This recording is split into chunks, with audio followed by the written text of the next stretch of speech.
And the Lord said to Moses, See, I have made you a god to Pharaoh, and Aaron your brother will be your prophet. Say whatever I give you orders to say, and Aaron your brother will give word to Pharaoh to let the children of Israel go out of his land.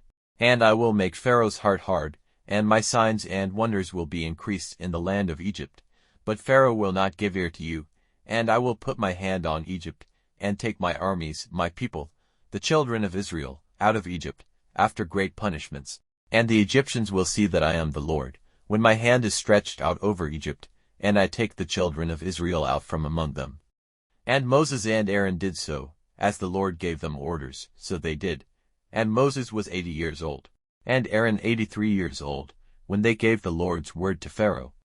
And the Lord said to Moses and Aaron, If Pharaoh says to you, Let me see a wonder, then say to Aaron, Take your rod and put it down on the earth before Pharaoh so that it may become a snake. Then Moses and Aaron went into Pharaoh, and they did as the Lord had said. And Aaron put his rod down on the earth before Pharaoh and his servants, and it became a snake. Then Pharaoh sent for the wise men and the wonder-workers, and they, the wonder-workers of Egypt, did the same with their secret arts, for every one of them put down his rod on the earth, and they became snakes, but Aaron's rod made a meal of their rods.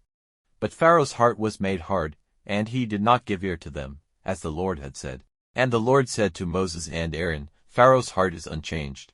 He will not let the people go. Go to Pharaoh in the morning. When he goes out to the water, you will be waiting for him by the edge of the Nile, with the rod which was turned into a snake in your hand. And say to him, The Lord, the God of the Hebrews, has sent me to you, saying, Let my people go so that they may give me worship in the waste land.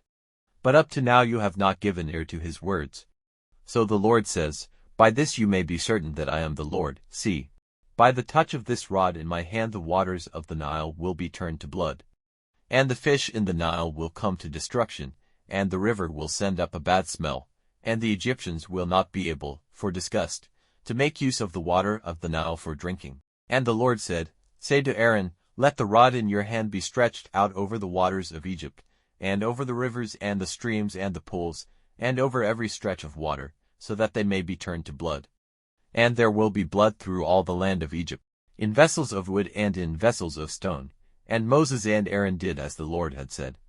And when his rod had been lifted up and stretched out over the waters of the Nile before the eyes of Pharaoh and his servants, all the water in the Nile was turned to blood. And the fish in the Nile came to destruction, and a bad smell went up from the river, and the Egyptians were not able to make use of the water of the Nile for drinking. And there was blood through all the land of Egypt. And the wonder-workers of Egypt did the same with their secret arts. But Pharaoh's heart was made hard, and he would not give ear to them, as the Lord had said. Then Pharaoh went into his house, and did not take even this to heart. And all the Egyptians made holes round about the Nile to get drinking water, for they were not able to make use of the Nile water. And 7 days went past, after the Lord had put his hand on the Nile.